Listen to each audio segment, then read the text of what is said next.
Welcome to Earthly Vision. My name is Ralph Ivy. I am today's host. Earthly Vision is associated with artists and artisans, and they tell about their views and their triumphs with their work. David G. Saxman is also the producer here at the studio of White Griffin in Woodstock, New York. Today's guest will be Mary. Mary, welcome to the show. Thank you. You can go ahead and introduce yourself and give your full name. And My name's Mary Sertoma, and I have a studio hot stuff glass workshop in Chichester, New York. We've blown glass for over 20 years there. I myself has blown about 25 years. And I'm a musician, a painter. Art education was my first thing I got involved in, and I painted my whole life pretty much. And then I found glass blowing, and in the middle of everything there was music, and my first instrument was piano. Cool. And then in my 20s I met the guitar, and I've been faithful to my guitar for many years now. Okay, going back to the artwork, what type of artist was you before you actually started doing the glass? A painter. I used to do oil paintings, mostly landscapes, and some portraits. I used to like to do sketches of people, and it's kind of like make money on the run, just do little sketches for people. But whatever I could do. And mostly painting, though. I did do a lot. Did that start at like a young age, or? Oh, I've sold my work since I was 13. So my first painting at 13 probably doesn't count because that was to my mother's dear friend. But it was encouraging, and my parents were very encouraging. And so I had many art teachers. Support your local art teacher. They're very, important to your children. So. Very true. Now, when I was a kid and I first started in art myself, I remember getting little matchbook covers, and they used to have birds on them. That's basically how I got started. And I was curious if you had any inspiration like that. Yeah, I actually did probably the same matchbook cover drawing that you did. I did do that, and of course they come to the house and try to get you involved and take their course and all that. But that obviously didn't happen for me anyway. There was a lot of people that got me motivated. And materials. I mean, materials obviously is a big thing, and I was introduced to a lot of different materials. My first painting teacher, I remember him distinctly, Ken White. Oh wow, sounds like a guy that I know from school. From school, there you go. I always loved it. Now, did you grow up in this area, or was? My parents moved here from Brooklyn. Also, you're USA, and when I guess I was about 14 or 15, we moved up here, and we loved it up here right away. It was kind of different from living in Brooklyn, obviously, subway outside, but you just got it was lovely compared to what we came from being in the city, and it was just a new life, and great to be here. All right, now, to the transaction of coming from Brooklyn into small country setting and so forth, was it easy for you to meet new people and stuff? And it is easy for me to meet people. Well, the reason why I asked that because a lot of time people have sort of a hidden ability that sort of shape artists. And we build up off of that, from our surroundings, and promote something or whatever thought is there. So I was just curious. I think moving to this area, to the mountains, it even inspired me with my art even more. Right. Because I just had so many beautiful things, mountains, trees, streams, birds to look at. Just there was just so much out there which you didn't really see. We didn't have a tree growing in Brooklyn in our neighborhood. So. It's funny, I can remember after high school, and I hitchhiked cross country with a friend of mine. Actually, it's my second cousin. And I remember we were in Seattle, and people used to say, well, there's no, she would say you were from New York, and they would say, but there's no trees in New York. What did you do? Yeah, really. So I kind of know what you're saying. Was there like favorite color that, you know, as an artist, it's like, I think my favorite color is Prussian blue. okay. It's just a great, vibrant blue, and I just love that. It's like a great color for me. Okay. Now, what sort of took you to glass? And I'll let you tell me a story about glass. Or in 1983, I was in college, and I was studying art education. Right. And I was a single parent. And a friend of mine got me a part-time job in a glass studio in the office. So I was pretty excited about that, to find something that would fit into my schedule. I could put in any kind of hours. So I was probably there, I don't know, a month or two before I even I saw my boss, Nancy Freeman, who was a renowned artist in glass blowing, making something. And not that it just, like, I got to see a piece from start to finish.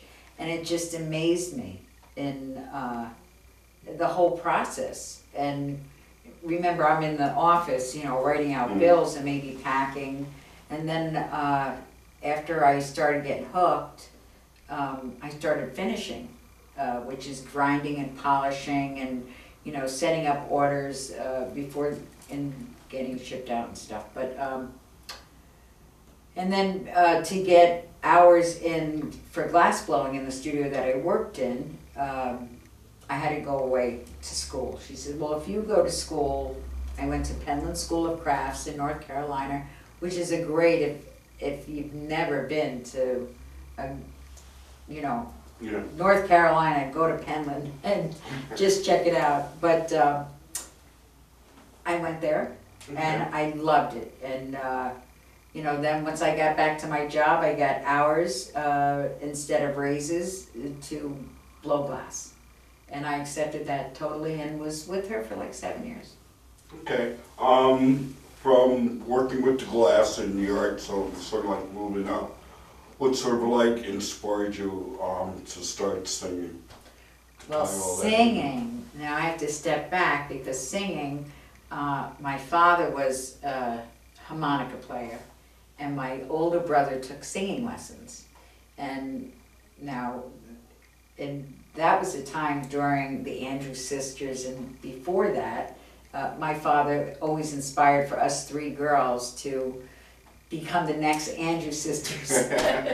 So he would tell us what part to sing, and we would sing together and back up my brother, who was the lead singer. And so I came from a musical family, even though my father played harmonica and no other instruments, and my mother sang and had the radio on all the time. So, you know, that inspired me. And when I was going through changes of life in my 20s, I found the guitar. Right. And been playing guitar since I'm, I don't know, my early 20s, maybe 23. Other than the Andrews Sisters that, you know, your father enjoyed, which group out there that you like sort of, you know, was fascinated by? A million. I mean, just, there's so many talented people out there, you know, from Janis Joplin, you know, and my generation, and to, you know, what's out there now. I mean, it's just, and all the stuff in between. I just loved so many artisans. I mean, How did you sort of like picture Janis Joplin? I know for me it was like... Well, I would have loved to meet her. Oh, so would I. She was like a down-to-earth person as far as what I got from it. And I guess she's on a incredible journey because she was always picked on and stuff like that. And she's, you know, and then she just turned out to be wonderful. That sort of inspired me. You know, the reason why I say that, not that I was picked on, but I came from a very strict family. I could never basically do anything everybody else could do. You know, so that was my whole world. Yeah. Like the radio and TV, which wasn't great sometimes and sometimes so lonely. But, so I was curious. Yeah, well, you know, I always liked Janis. I know that she struggled, you know, and unfortunately with other things that she struggled with, like addiction and stuff. But the bottom line for her, and look at Stevie Wonder and his, you know, disabilities and stuff, was their passion for what they did, and just, you know, their drive. They were driven, you know, and they really didn't care what anybody said. They just did their thing, loved it, and it showed, and people enjoyed it, you know, and that admiration right there, just to admire them. When you started playing guitar, did you like basically play for groups like in functions and stuff like that? Nah, Too shy or? No, I never had that problem of being too shy, I have to say, but no, I just was so eager to learn. I would play with any musician that would tolerate, you know, a beginner, and I played mostly with this woman. Her and I learned at the same time, with Judy Santiago. A lot of you people may know her as Love.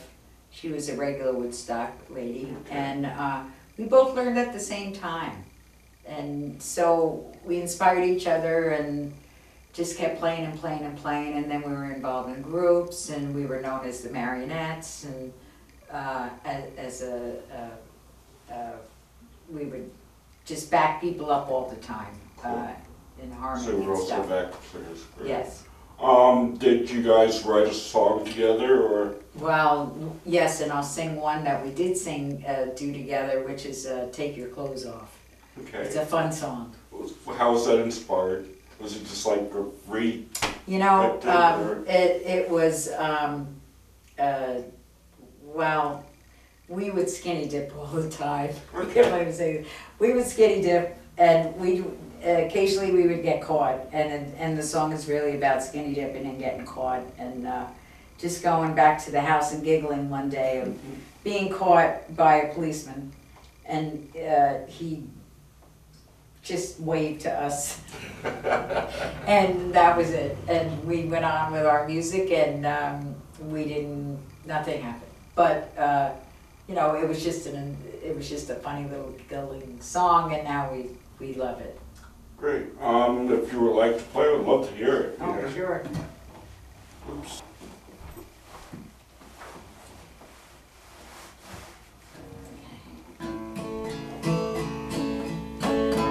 The song is called Take Your Clothes Off. Take your clothes off. Start with your shoes. Take off your shirt. It won't hurt.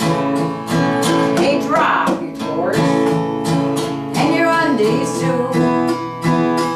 Bare your buns to the sun and the moon. Down, down, my friend and I,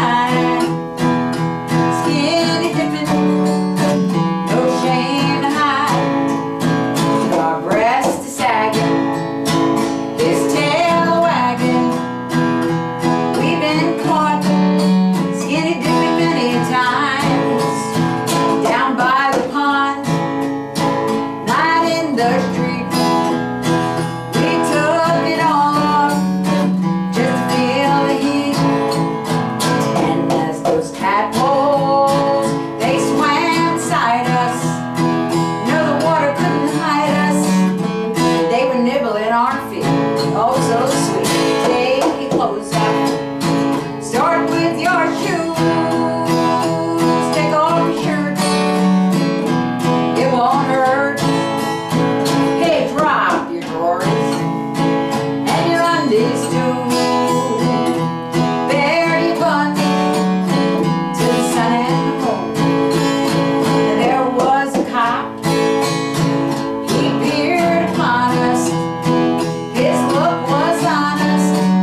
It's a funny song. Now, you were saying that you just did a one-man show. I was curious. Did you play that song or? No. Wrong place, I take it. Wrong place. And what I did was a little craft show. Okay. But I have to say that I bring my guitar because there's a lot of downtime and just kind of pick away. And right. So I actually played some Christmas carols. Oh, that's cool. But so it was a fun show. Yeah, I can remember like the first time I met you at Emerson when the antique show. You were like walking through the halls singing and so forth, but I thought you had a great voice. And I remember there was a group of people, I won't say group, maybe 3 or 4, who was doing Christmas carols. I don't remember if you were... No, it wasn't me though. All right. But yeah, no, it wasn't me. That was great though. Yeah, it was. That was the Emerson, which is having another antique show, November 18th, 19th, and 20th. Cool. So, and also an auction for all you auction lovers on Saturday, the 19th. So right. Okay. What else are you planning to do with your music? Are you like maybe one day going to do an album you hope for, or you never really thought that far? Well, I actually have been involved in different recordings as a backup singer. Cool. As a soloist. But just for myself, like not for publication, though the backup singing, because Love did about 10 songs of her own, and I backed her up. That was a project for her, and we always supported each other in our music. Great, that's great. Ladies and gentlemen, at this time we have to take a break, so we'll be back in a couple of seconds.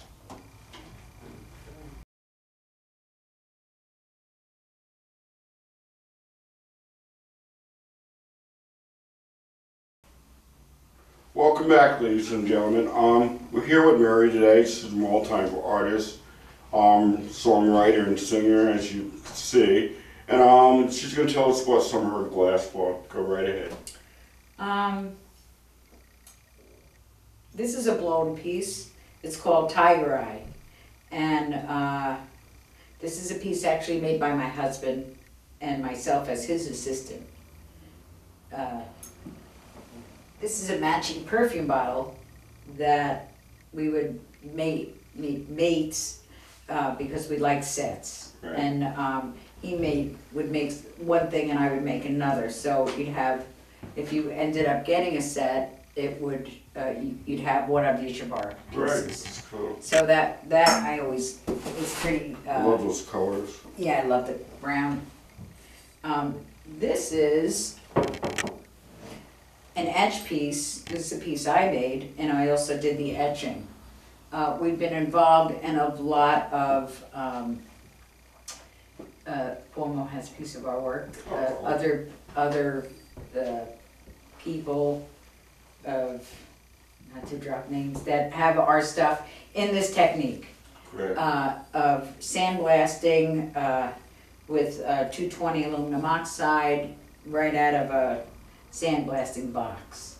And again, so we would make the glass, that means melt it, and then create a form from what we bake the glass. And that the glass, just to make the glass, to use, to be, for the material, took a day, Right. a full day. And then to make this piece, well, you probably spent 30 minutes, but then it went into a box, the annealer, to cool off, and it would take a 24-hour cool down cycle because you'd want things to cool off as slow as possible.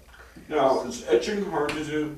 Not at all. It use a resist. There's different kinds of resist. You can use glue, Elmer's glue, and you wouldn't get as deep because eventually it blows it away.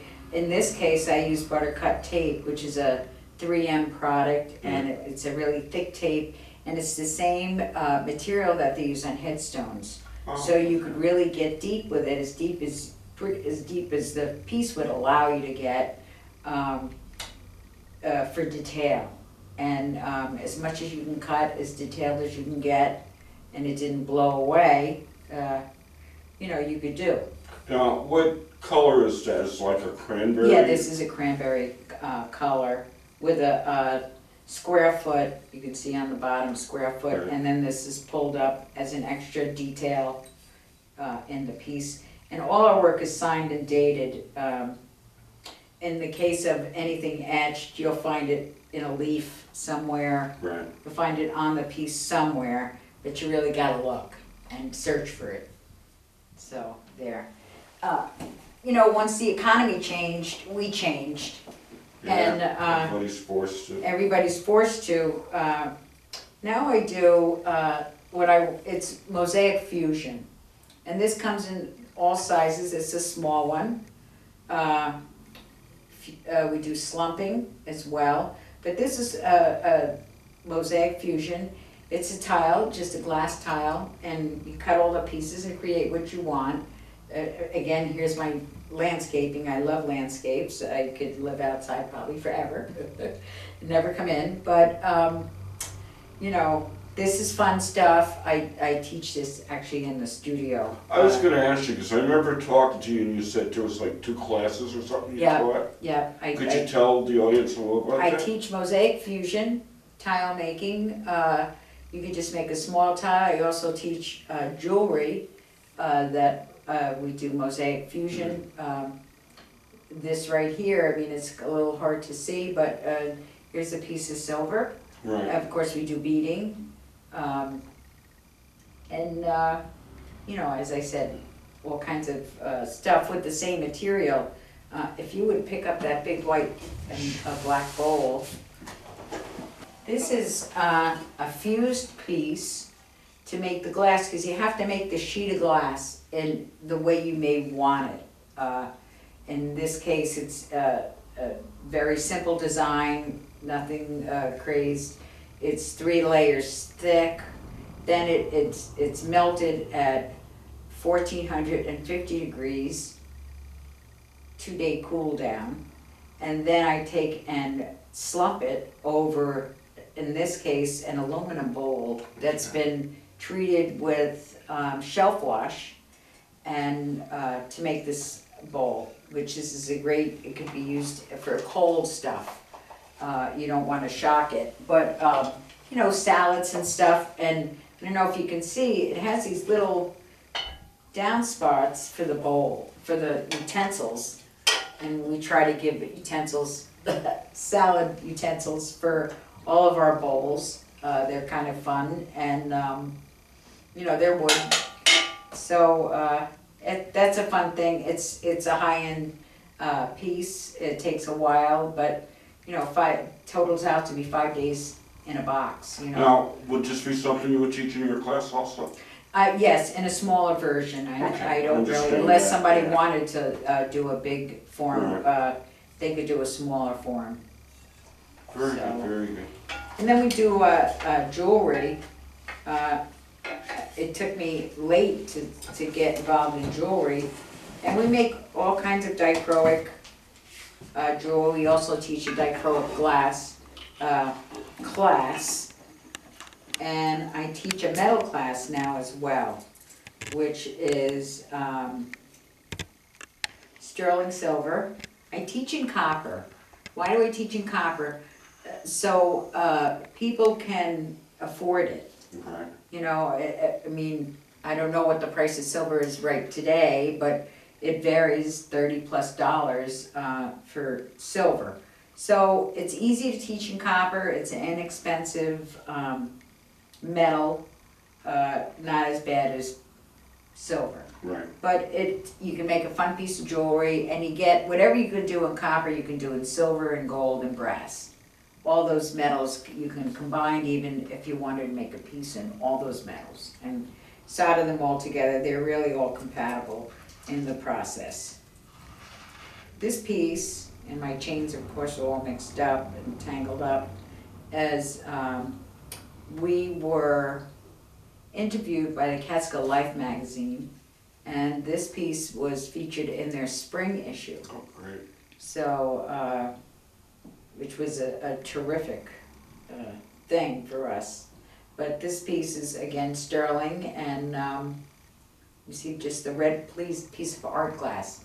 You can make it as simple or as detailed as you like. I will shoot stills of those so I can put them on afterwards. Okay. But you can go on and tell me about one or two others if you like. Here's something real simple that I also teach in schools, in different schools, like at Hunter. I taught a couple of classes for Rita Mary. This is a simple cabochon, and it's 3 layers of glass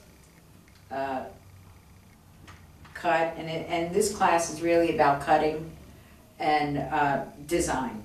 Right. How simple can you make it, how extravagant or detailed, whatever you feel like doing, that to show, because one thing about glass I always feel, and I tell my students, it will lead to success. Right now it looks like all this broken, chipped up stuff with glue all over, but once it's been baked, Right. it takes on A really different shape. right what it is, and it's fun. And here again another glass cabochon with more dichroic in it, and this is a glued process that it's glued right on. Take that sticker off. So again, it could be simple, or you know, you could do a ton of silver work around it, metal work around it, or however you want to wear it, but it ends up being just a nice piece. It's very nice. You know, and gives you price ranges for us. You know, you need all price ranges. You can get, you know, crazy in price, or just, Yeah, it's whatever people yeah, can so afford. everybody can afford it. Right. Now, did you make the jewelry that you're also wearing? Right. That's very nice. This piece actually right here is made by, this is our glass, and this is David Bender. I don't know if you know, he's a sculptor, lives in Mount Tremper, but also a jeweler, fabulous, fabulous jeweler. And he actually taught me metalwork. Great. You know, you can't stop learning. All the crafts are there, and somebody else may know what you want to learn, and maybe you can trade off. You know, I'll teach you this, maybe you can teach me that. So that makes it fun. Oh, great. Now, if people wanted to come, how could they get in contact with you? Do you have like a website or something? You know, we're getting a new website made, so right now there is no website on. Right. But they can call me at 845-688-7720 and see if we're open. Most of the time we're open on weekends, but now there's a lot of fairs going on. Right. So, but we're usually open Saturday and Sunday. You can call and verify if we're open. I stay open pretty much officially from noon to 5, but most of the time open earlier, and I'm there later. I live right there. I can make an appointment at any time that's convenient. And my classes are the same. They're 1 or 2 people. I set it up at the students' convenience. Right. Whenever they are able to do it. So there's no formal setup or anything. You're just kind of in my studio and messing around. That's great. Well, we're sort of like running out of time. Okay. I want to thank you for coming. I want to thank the audience for viewing in too. Also, I was going to ask you to close with a song. Oh, I would love to. But first, I need to give thanks to Dave G.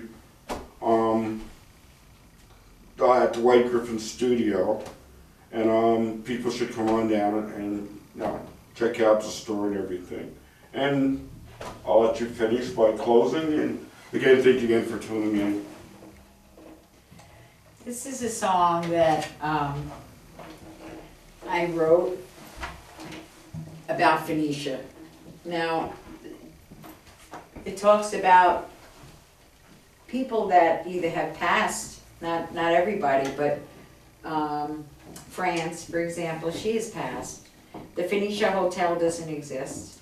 Okay. Massage therapy, I don't know if we still have that in Phoenicia. We still may have that in Phoenicia. But as I go, you'll see. It's a kind of fun song, and I want all of you to learn it. Because one thing is that we all want people to come to our community and visit. And this is like a giant commercial for Phoenicia.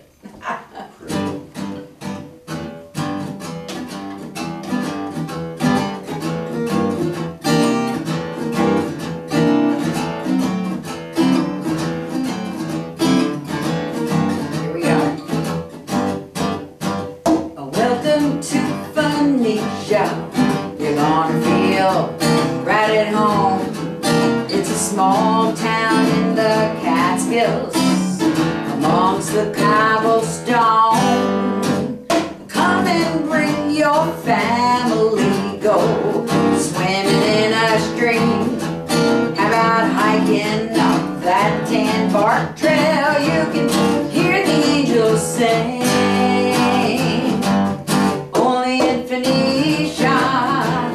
Phoenicia, New York, just north of the city. The tubing is the sport.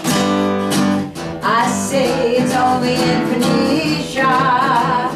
Phoenicia, New York, just north of the city. The tubing is the sport. Phoenicia's a small town. Well, 2 blocks don't sound like so much. There's massage therapy. We have nightclubs and gas and Rickadellas for class. The hotel servants say Mario sings grandma's song. Franz and Joe Nola's tunes. You got Mizuna's Cafe, the ugly band's on the way, and Katie, she plays the spoon. Only in Phoenicia, Phoenicia, New York, just north of the city. The tubing is the sport. Oh, come visit Phoenicia, Phoenicia, New York, just north of the city. The tubing is the sport. Our town has history. Well, history has left so much. Dutch Schultz buried all his loot. You got Babe Ruth came to play while his wife was away, and John Steiger was in cahoots. I said, now come on and bring your family right on the Catskill Mountain Railroad. You're gonna like what you see. You know you might meet me at the hotel in Phoenicia. Only in Phoenicia, Phoenicia, New York, just north of the city. The tubing is the sport. I say come to Phoenicia, Phoenicia, New York, just north of the city. The tubing is the sport. Phoenicia, New York. Yeah. Alrighty. Again, I thank you, Mary, for coming in, and I'd still like to shout out to our producer, David G. Saxon, and thank him also, and I'll see you all next week.